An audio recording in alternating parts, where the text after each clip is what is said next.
भिक्षु संघ के वर्षावास के मंगल अवसर पर विशेष धम्म देशना आज दिनांक 13 सितंबर 2002 हम ये धम्म देशना मूल पाली त्रिपिटक के ग्रंथों से, जहां तथागत भगवान बुद्ध की ओरिजिनल वाणी, मूल वाणी संग्रहित है, जो भिक्षु संघ ने और उपासक उपासिकाओं ने सभी ने मिलकर हजारों सालों तक जिसे संभाल के रखा है, अमृतमय वाणी है तथागत बुद्ध की। उस त्रिपिटक के पाली ग्रंथों से अंगुत्तर निकाय के ये ग्रंथ के कुछ सूत्र पर हम चर्चा करेंगे। चिरं तिष्ठन्तु सद्धम्मो लोको हुन्तु सुखी सदा। सद्धम्म इस मंगलमय पवित्र पावन धरती पर दीर्घ काल तक टिका रहे और लोग उसे जानकर समझकर उस रास्ते से चलकर अपना कल्याण करे, अपना मंगल साधे, सुखी शांत जीवन जिए। यही तथागत भगवान बुद्ध की महाकरुणा थी, यही उनकी भावना थी और उसी भाव से तथागत भगवान बुद्ध ने ये सद्धम्म बुद्ध बनने के बाद जीवन भर लोगों को बुद्ध ये सद्धम्म बांटते रहे हैं और लाखों करोड़ों का उद्धार हुआ है। ऐसा मंगलकारी सद्धम्म तथागत भगवान बुद्ध ने दिया है। आज हम अंगुत्तर निकाय के एक भरिया इस सूक्त पर थोड़ी चर्चा करेंगे। बहुत सारे लोग, यूरोप में भी जब मैं गया देखा मैंने, कुछ लोग कहते थे कि बुद्ध धम्म तो केवल भिक्षुओं के लिए है, भगवान बुद्ध ने केवल भिक्षु को ही मद्देनजर रखते हुए धम्म दिया है, धम्म सिखाया है। तो ये गलत आरोप था, ये सही नहीं है। हाँ, तथागत बुद्ध ने भिक्षुओं को उद्देश्य करके जो कहा है, लेकिन ये धम्म भिक्षुओं के ही लिए नहीं, ये तो सारी मानवता के लिए है, सभी मानवों के उद्धार के लिए, उत्थान के लिए है। क्योंकि दुख मुक्ति का जो रास्ता है, कौन दुख से मुक्त नहीं होना चाहता, कौन दुख में पड़े रहना चाहता है। हर एक व्यक्ति जो भी प्रयास करता है, प्रयत्न करता है, आप देखिए काहे के लिए हम भाग दौड़ करते हैं, काहे के लिए हम प्रयत्न करते हैं, दुखी बनने के लिए। दुख के लिए कोई प्रयत्न नहीं करता है, प्रयत्न करते हैं हम दुख से निकलने के लिए, सुखी होने के लिए, सुख पाने के लिए प्रयत्न करते हैं। और ठीक ढंग से यदि हम उस रास्ते को जाने समझे, अपनी प्रज्ञा को विकसित करें, तो सुख शांति मिलती है। वो आपके पीछे दौड़ेगी, आपको उसके पीछे दौड़ने की जरूरत नहीं। केवल समझना है, जानना है, समझ लेना है सद्धम्म को, समझ लेना है विश्व की वास्तविकता को, समझ लेना है जीवन की वास्तविकता को, समझ लेना है निसर्ग की वास्तविकता को। और जानकर समझकर प्रज्ञा से ज्ञान से यदि हम चलते हैं तो पल पल हर समय सुख, हर समय शांति है। इसीलिए तथागत बुद्ध ने वो जो रास्ता बताया दुख से मुक्ति का, और जहां दुख से मुक्ति है तो क्या है, वहां पर परम सुख है, परम आनंद है, परम शांति है। तो इसलिए बुद्ध की वाणी, बुद्ध की देशना ये आम जनता के लिए है, हर एक स्त्री पुरुष के लिए है, हर एक व्यक्ति के लिए है, जो व्यक्ति अपने जीवन में वास्तविक सुख शांति को बढ़ाना चाहता है, वास्तविक सुख शांति को पाना चाहता है, और जो व्यक्ति अपने जीवन में नाना प्रकार के दुख से, बेचैनी से, अशांति से बाहर निकलना चाहता है, दूर होना चाहता है उससे, तो उन सभी व्यक्ति के लिए तथागत बुद्ध की वाणी, उनकी देशना बहुत ही कल्याणकारी साबित होती है, साबित हुई है। तो आज ऐसे एक सूत्र पर हम चर्चा करेंगे, भरिया सूत्र। ये तथागत भगवान बुद्ध श्रावस्ती में ही रहते थे, और ये सूत्र की शुरुआत, क्योंकि आप इतने भाग्यवान हैं कि हम जो प्रवचन दे रहे वो ओरिजिनल बुद्ध वाणी है,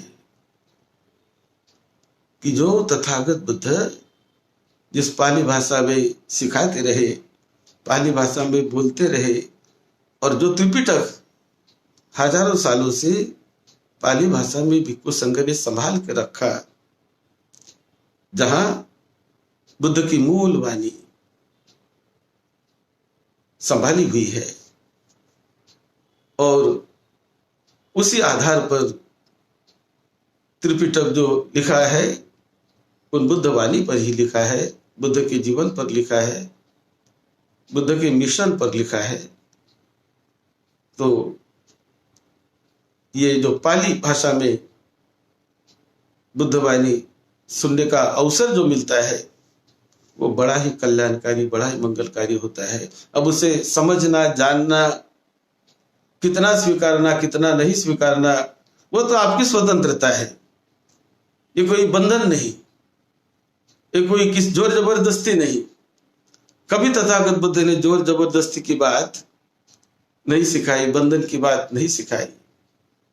उन्होंने केवल वास्तविकता बताई जीवन की, और जो लोग उसको अपने बुद्धि से तोलते हैं, समझते हैं, जानते हैं, परखते हैं, और परख कर जो उस रास्ते पर चलते हैं, वो अपने जीवन को परम आनंदी, परम सुखी बना लेते हैं और धन्य हो जाते हैं। तो ये जो सूत्र है भरिया सूत्र, अथको भगवा पुबन्न समझन निवासित्वा पत्त चीवर मादाय ये न अनाथ पिंडिक स गहपति स निवेशनं तेनुपसंकमी उपसंकमित्वा पඤ्यते आसने निषीदी तेन कोपन समयन अनाथ पिंडिक स गहपति स निवेशने मनुष्य उच्चा सद्दा महासद्दा हुंती अथको अनाथ पिंडिको गहपति येन भगवा तेनुपसंकमी उपसंकमित्वा भगवंतं अभिवादित्वा एकमंतं निषीदी एकमंतं निषिन्नको अनाथ पिंडिकं गहपति भगवा एतद्वच। एक बार तथागत भगवान बुद्ध श्रावस्ती में अपने विहार से निकलकर अनाथ पिंडक के घर चले गए, और जब अनाथ पिंडक के घर गए, अनाथ पिंडक ने उनका स्वागत किया, बहुत आदर सम्मान से बैठने के लिए बुद्ध को आसन दिया, और बुद्ध वहां पर उनके यहाँ जाकर उचित आसन पर बैठ गए। और बैठने के बाद उन्होंने देखा कि अनाथ पिंडिक के घर में बड़े जोर जोर से ऊंचे शब्द लोगों के, मनुष्यों के शब्द जोर जोर से सुनाई दे रहे थे। तो बुद्ध तो बाहर बैठे थे और शब्द घर के भीतर कुछ तो भी जोर जोर से बोला जा रहा था। तो उच्चा सद्दा महासद्दा ऐसे जोर जोर से वो शब्द दिखाई दे रहे थे। तो ये शब्द जब जोर जोर से आने लगे तब अनाथ पिंडक थोड़े से दुखित हुए, कष्टी हुए और बुद्ध के पास जाकर बुद्ध को वंदन करके बुद्ध को बताने लगे। अब क्या बताया देखिए। किन्नुते गहपति निवेशने मनुष्य उच्चा सद्दा महासद्दा केवट्टा मज्जे मच्छ विलोपेति अयं बनते सुजाता घर सुन्ना अड्ढकुला आनीता सा नेव ससुं आदियति न ससुरं आदियति न सामिकं आदियति भगवंतं पि न सक्करोति न गरु करोति न मानेति न पूजेति। तो अनाथ पिंडक ने अपने घर का जो प्रॉब्लम था, जो समस्या थी, वो बुद्ध को बताया। बुद्ध को कहा कि भगवान देखिए बनते, हमारे घर में जो सुजाता नाम की हमारी बहू है, जिसे हमने बड़े धनी कुल से वो आई है, लेकिन वो अपने सास की भी बात नहीं मानती, अपने ससुर की भी बात नहीं मानती, अपने स्वामी की पति की भी बात नहीं मानती और भगवान की भी बातों को नहीं मानती। वो हमेशा अपने ही जैसा उसके मन में आता है उसी प्रकार वो हमेशा जोर जोर से बोलती रहती है, जोर जोर से जिससे उससे वो झगड़ा पिशाच करती रहती है, किसी की नहीं सुनती। और इस प्रकार वो सारे घर के शांति को वो भंग कर देती है। जिसे हार्मनी कहते हैं, जिसे शांति कहते हैं, वो शांति तो घर में रहती ही नहीं उसकी वजह से। तो ऐसा उसका एक व्यवहार है, तो वो किसी को भी नहीं मानती। ऐसा तथागत बुद्ध को अनाथ पिंडिक ने बताया। अब अनाथ पिंडिक तो बहुत बड़ा उपासक, बहुत बड़ा दायक, जिन्होंने बहुत बड़ा विहार बनवाया, बहुत धम्म के लिए काम किया, लेकिन उनके घर में जो उनकी बहू थी, वो बहू उसे कुछ धम्म से लेना देना नहीं। इस प्रकार का उसका बर्ताव रहा उस समय। तब बुद्ध ने कहा, अथको भगवा सुजाता घर सुन्ना आमंतेसी, यही सुजाते एवं बनते थिको सुजाता घर सुन्ना भगवतो पटि सुत्वा येन भगवा तेन उपसंकमित्वा भगवंतं अभिवादित्वा एकमंतं निषिधि। ऐसा जब अनाथ पिंडिक ने बताया तब भगवान बुद्ध तो घर में गए थे, उन्होंने सुजाता को बुला लिया। इसका नाम भी सुजाता था, तो उन्हें बुला लिया और भगवान ने बुलाने के बाद सुजाता आ गई और आकर वंदन करके एक बाजू में वो बैठ गई। अब ये बैठने के बाद तथागत बुद्ध उनको समझाते हैं। उन्होंने सुन रखा था कि वो कैसी है, क्या है, कैसा स्वभाव है। तो तथागत बुद्ध ने उनको बैठने के बाद उनको बताया, सुजाते सत्य को इमा सुजाते पुरुष भरी आयो कतम असत्य। उन्होंने बुद्ध बता रहे कि देखो सुजाता, 7 प्रकार की पत्नियां होती है। कौन से 7 प्रकार की पत्नियां होती है? तो उन्होंने शॉर्ट में बताया, वधक समा, दूसरा चोरी समा, तीसरा अय्या समा, चौथा माता समा, पांचवा भगिनी समा भरिया, और 6 है सखी समा भरिया, 7 है दासी समा भरिया। सुजाता 7 प्रकार की पत्नियां होती है। तो कौन से 7 प्रकार की? तब बुद्ध ने उनको समझा के बताया कि इस प्रकार की 7 प्रकार की जो पत्नियां होती है। शॉर्ट में उन्होंने बताया कि कोई पत्नी ऐसी होती है कि जिसे चोरों की तरह वो रहती है कभी घर में। कोई पत्नी ऐसी होती है वो वधक के तरह रहती है, यानी वधक यानी वो कभी किसी की हत्या करने वाली, किसी को नुकसान पहुंचाने वाली, ऐसी भी कोई पत्नी होती है। तो बुद्ध उनको समझाते हैं, पदुट्ठ चित्ता अहितानुकंपी अयेषु रत्ता अतिमयते पतिं धनेन कितस्स वधाय उत्सुका या एव रूपा पुरुषस्य भरिया वधा व भरिया तिवा पहुंचती।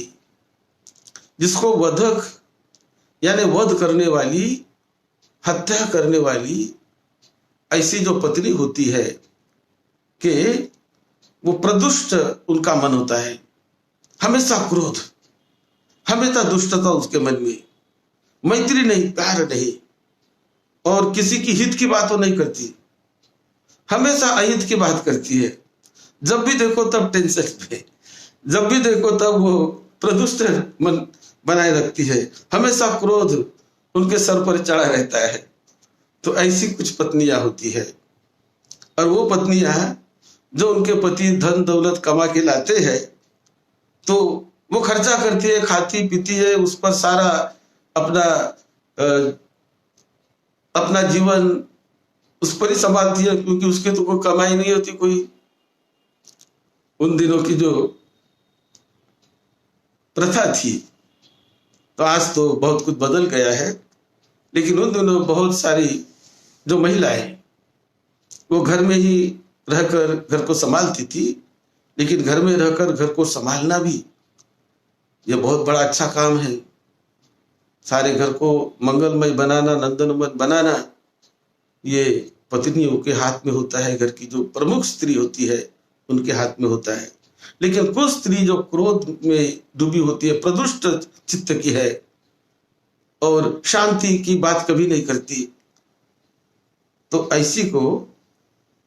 ऐसे पत्नी को कहते हैं वधक भरिया। यानी वो पत्नी तो है उसके साथ, लेकिन वो वधक के रूप में उसके साथ रहती है, उन्हें शांति से जीने नहीं देती। तो ऐसी एक प्रकार की पत्नी होती है। फिर दूसरे प्रकार की पत्नी जिसे कहते हैं चोरो समान, चोरी समान। तो चोरी समान यानी वो ऐसी स्त्री होती है, यंग इथिया विदंती सामी को धनंग सिपंग वन्य जंचंग कसिंग अधिठहंग अपम्पि तस् अपाहुत मिच्छति या एव रूपा पुरुषस्य भरिया चोरी वा भरियाति पहुंचती। कि जो दूसरी प्रकार की पत्नी होती है, तो वो पति ने जो कुछ कमा के लाया, वो मेहनत करता है, खेत में जाकर मेहनत करता है, बाहर मेहनत करता है, कोई व्यापार करता है, व्यापार धंधा करता है, जहां वहां से उसको पैसा मिल सके परिवार चलाने के लिए, तो उसके लिए वो जहां वहां से पैसा लाता है। और ये तो कोई लाती नहीं, लेकिन वो जहां वहां से पैसा लाता है, और वो पैसा लाने के बाद ये उस पैसे का वो अपने ढंग से उसका उपयोग करती है, और अपने ढंग का उपयोग करके उस पैसों से लोगों को शांति मिलनी चाहिए ऐसा विशेष नहीं करती। लेकिन वो पैसे को कभी कभी दबाए रखती है और कभी ठीक से खर्चा नहीं करती है। और इस प्रकार वो पति ने जो पैसा दिया है वो पैसों को कभी उसको ठीक से देती भी नहीं, तो इसे कहते हैं चोरी समा भरिया, ये चोर जैसी पत्नी है। फिर तीसरी जो पत्नी है अय्य समा, अकम अकम कमा माता अलसा महघसा फरुसा च चंडी दुरुतवादिनी उठाय काय अभिभुवाय वत्तती या एव रूपा पुरुषस्य भरिया अय्यावा भरिया च उच्चती। जो तीसरे प्रकार की है वो तो उसके मन में कोई किसी के प्रति मैत्री नहीं, प्रेम नहीं, बहुत आलसी होती है। जहां जब चाहे जब आलस, जब चाहे जब आराम करना, और बड़ी कड़ी बोलने वाली, फरुसा वाचा, और कभी झूठे भी बोलने वाली। तो इस प्रकार जैसा उसके मन को आता है वैसी बोलती है, और सारे घर को अपने सिर पर ले लेती है, और सारे घर की शांति भंग कर देती है। तो इसे कहते हैं अय्या च भरिया, ये तीसरे प्रकार की। चौथे प्रकार की जो पत्नी होती है वो होती है माता समा। तो ये माता समा या च संबदा होती हितानुकंपिनी माता व पुत्रं अनुरक्षते पतिं ततो धनं संबत मत्संग रखती या एव रूपा पुरुषस्य भरिया माता च भरिया चा पहुंचती। ये जो माता के समान चौथी पत्नी होती है तो वो बहुत मैत्रीमय ढंग से, बड़े करुणा हृदय से, माता की तरह, जैसे माँ का हृदय होता है अपने बच्चों पर, माता हमेशा करुणा करती है, मैत्री करती है, बहुत प्रेम करती है। और अपने पुत्र को जिन्होंने अपने पेट में उन्होंने पाला संभाला और जिन्होंने जन्म दिया, वो माता अपने पुत्र को बहुत प्यार करती है। तो इसी प्रकार ये जो चौथी पत्नी होती है वो अपने पति को एक पुत्र के समान भी मैत्री भाव रखती है मन में कि अधिक से अधिक मेरे पति को मैं सुख दूं, किसी प्रकार की उसे परेशानी ना हो, किसी प्रकार का दुख ना हो।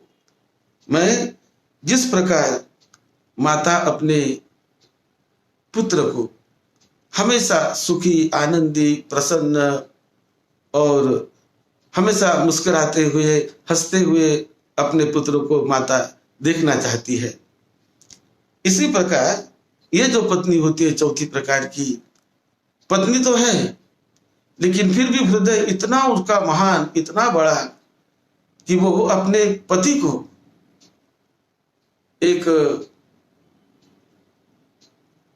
बच्चे जैसी, माता अपने बच्चे को, अपने लड़के को जो प्यार देती है, जो प्रेम देती है, ऐसा प्रेम बरसाती है कि मेरा पति कभी दुखी ना हो, कभी परेशान ना हो, कभी अशांत ना रहे, कभी बेचैन ना रहे, हमेशा मेरी वजह से तो ना रहे, हमेशा मेरी तरफ से उन्हें आनंद मिले, सुख मिले, शांति मिले, मैत्री मिले, हमेशा मेरी ओर से उन्हें सुख ही सुख मिलता रहे, आनंद ही आनंद मिलता रहे। ऐसा भाव मन में रखकर वो पति माता, वो पत्नी माता समान अपने हृदय से पति को प्रेम देती है, पति को चाहती है। फिर पांचवी पत्नी भगिनी समा। ये भगिनी समा जो पत्नी होती है कि जैसे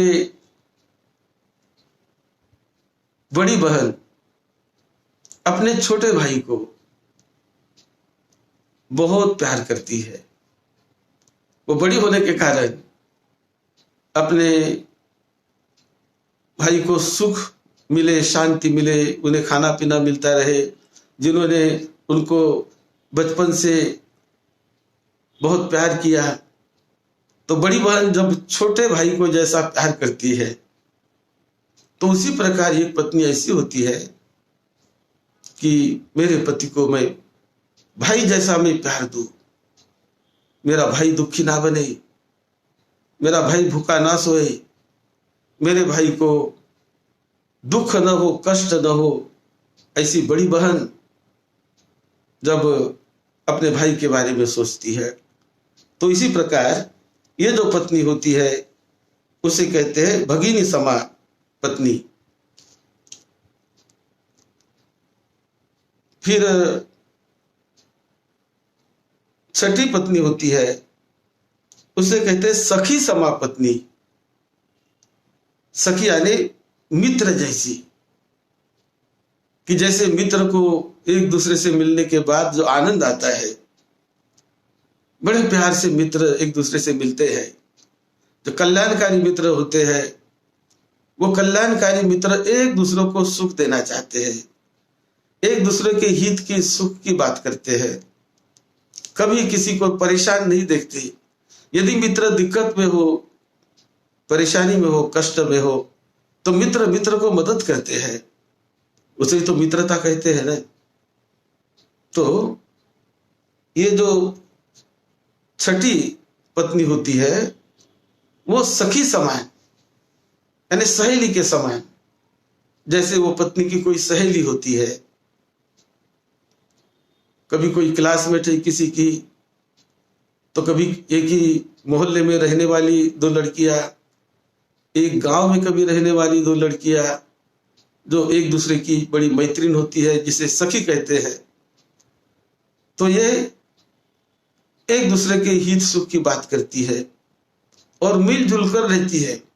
कभी मनमुटाव हो भी गया तो मनमुटाव को वो प्रेम से, मैत्री से मिटा देकर और भी मैत्री से रहती है, क्योंकि उसे तो मैत्री कहते हैं।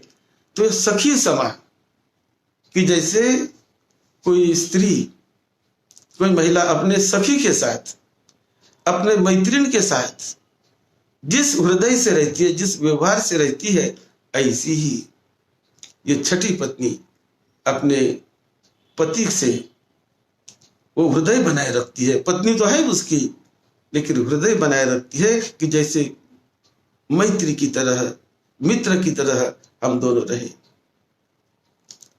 तो ये होती है छठी पत्नी। और जो सातवीं पत्नी होती है उसे कहते हैं दासी समा, यानी दासी की तरह, एक सेवक की तरह, कि हमेशा आपको सुख शांति देने के लिए, आपको प्रसन्न रखने के लिए, आपको आनंदित रखने के लिए वो पत्नी एक दासी की तरह, नौकरानी की तरह पति के सुख शांति के लिए, अपने परिवार के लिए, अपने घर के लिए काम करती है। बहुत बड़े हृदय से काम करती है। तकलीफ भी आई तो भी सह लेती है, वो बताती नहीं किसी को, अपने आप सह लेती है। और सह कर भी वो समझते हैं कि मेरा कर्तव्य है, मुझे करने दो, मेरा कर्तव्य मुझे करने दो।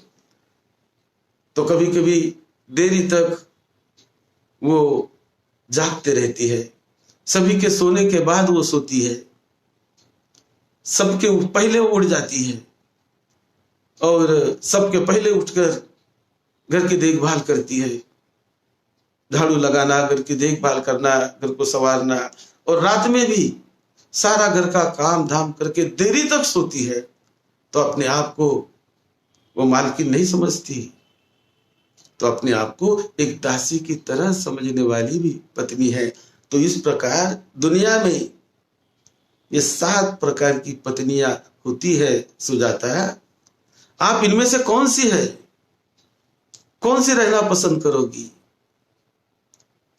ये सारा सुनने के बाद ये सुजाता इतनी शांत हो गई, इतना उनको ये ज्ञान मिला, और बुद्ध को वंदन करके बोलने लगी कि भगवान, मैं तो ये जानती नहीं थी, मुझे पता नहीं था, मैं ऐसे घर में पली कि जहां अधिकार जताना मैंने देखा, लेकिन आज भगवान आपने मेरी आंखें खोल दी। और ये जो पहली 3-4 प्रकार की पत्नी होती है, वधक पत्नी और चोरी समान पत्नी, और ऐसी की बड़ी दुर्गति होती है बाद में। लेकिन जो आखिरी 3-4 प्रकार की जो पत्नी होती है, जैसे भगिनी समान, सखी समान पत्नी, माता समान पत्नी और दासी समान पत्नी ऐसी जो होती है, तो यहाँ भी बड़ा सुख शांति वो घर में निर्माण करती है। उसकी वजह से सारा घर बड़ा प्रसन्न, बड़ा आनंदी, बड़ा सुखी होता है। घर की हमेशा घर का विकास होते रहता है, धन दौलत बढ़ते रहती है, यश वैभव बढ़ते रहता है और मृत्यु परांत वो बहुत अच्छे लोक में उनका जन्म होता है। बड़ी अच्छी सदगति होती है। कभी मनोमयी काया देवता के रूप में भी वो जन्म लेती है, क्योंकि उनके व्यवहार के कारण, उनके चित्त के उस संस्कार के कारण, उस संस्कारों के कारण। तो इस प्रकार तथागत बुद्ध ने उस सुजाता को समझाया, और जो सुजाता किसी की सुनती नहीं थी, आज ऐसी बदल गई। और सुजाता ने वंदन किया कि भगवान, आज से मैं दासी समान पत्नी रहूंगी, दासी समान मैं अपने आप को ढालने का प्रयास करूंगी भगवान। ऐसा बुद्ध को उसने वचन दिया, बुद्ध को वंदन किया। और परिवार के भी लोग बैठे थे,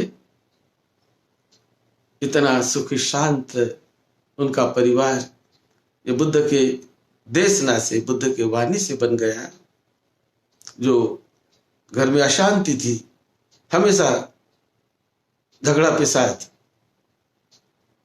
हमेशा जोर जोर से एक दूसरों पर चिल्लाना झल्लाना, वो बंद हो गया। तो ये केवल पत्नी के लिए नहीं, पति ने भी ऐसे ही व्यवहार करना चाहिए कि जो अपने पत्नी को हमेशा सुखी बनाने का प्रयास करे, हमेशा उन्हें मित्र की तरह समझे।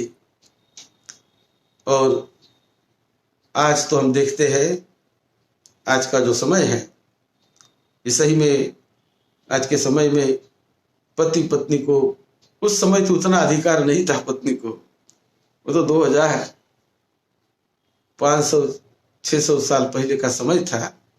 लेकिन तब भी इसी प्रकार की, क्योंकि मानव की जो वृत्तियां है, स्वभाव है, वो स्वभाव तो चाहे 100 साल होने दो, 500 साल होने दो, 1000 साल होने दो, जो मानवीय चित्त की वास्तविकता है, चित्त का स्वभाव है, वो तो अपना ही स्वभाव प्रकट करता है चित्त। तो आज भी ऐसी पत्नियां नहीं है, ऐसी बात नहीं है। आज भी सखी समान पत्नियां हैं, माता समान पत्नियां हैं और भगिनी समान पत्नियां होती है। उसी प्रकार चंडाल समान भी पत्नियां होती है, वधक समान भी पत्नियां होती है। तो ये जो तथागत बुद्ध ने देशना दी, तो हमें उससे अच्छा जो है कि जिससे हमारे परिवार का कल्याण हो, हमारे जीवन का कल्याण हो, हमारा पारिवारिक जीवन स्वस्थ सुखी शांत मंगलमय बने, मैत्री युक्त बने। ये तथागत बुद्ध ने जो मैत्री सिखाई सभी के प्रति, ये मैत्री में बहुत बड़ा बल है, बहुत बड़ा बल है। तो हमारे सभी लोगों ने जो अच्छी बात हमारे परिवार के लिए हो, उसको ही ग्रहण करके, मैत्री करके, मित्रता की तरह मैत्री करके, जब मैत्री की डोर हमें, पति पत्नी को वो मैत्री की डोर, मित्रता की डोर समान मानकर, एक मानकर, कोई इसे दासी भी नहीं समझना चाहिए। वो दासी का तो समय निकल गया है, लेकिन उसे मैत्री की, मित्र की तरह समझकर एक दूसरे को कैसे हम सुख शांति दे सकते हैं, कैसे एक दूसरे के दुख को दूर कर सकते हैं, यही भाव हर एक व्यक्ति ने दूसरों के प्रति अपने मन में निर्माण करके क्या मैं इसे सुख दे सकता हूँ, क्या शांति दे सकता हूँ, क्या मैं इसे आनंद दे सकता हूँ, कैसे मैं परिवार में सुख शांति हमेशा हमेशा बनाए रख सकता हूँ। ये भाव मन में रखकर जो व्यक्ति चलता है उसका बड़ा मंगल होता है, बड़ा कल्याण होता है। यही तथागत भगवान बुद्ध का संदेश उस सुजाता को, जो अनाथ पिंडक की बहू थी, उनको तथागत बुद्ध ने संदेश दिया, जिस संदेश से कई लोगों ने प्रेरणा लेकर अपने जीवन धारा को बदल दिया है। मंगलमय उनका परिवार बना, मंगलमय जीवन बना। आप सभी को निरोगत्व मिले, सुख शांति मिले, आप सबका मंगल हो। यही मंगल मैत्री के साथ सद्धम्म की सेवा में, आपकी सेवा में डॉक्टर भदंत राहुल बोधी महाथेरो।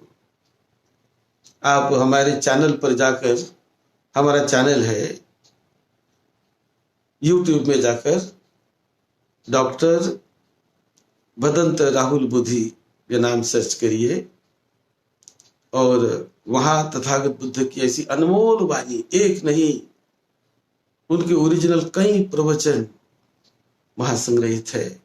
उसे एक बार नहीं बार बार सुनिए, बार बार सुनिए। जितने अधिक बार सुनोगे उतना मंगल होगा, उतना कल्याण होगा। सद्धम्म के वाणी को बार बार बार बार दोहराने से, बार बार सुनने से बड़ा कल्याण होता है, बड़ा मंगल होता है। आप सबका मंगल हो।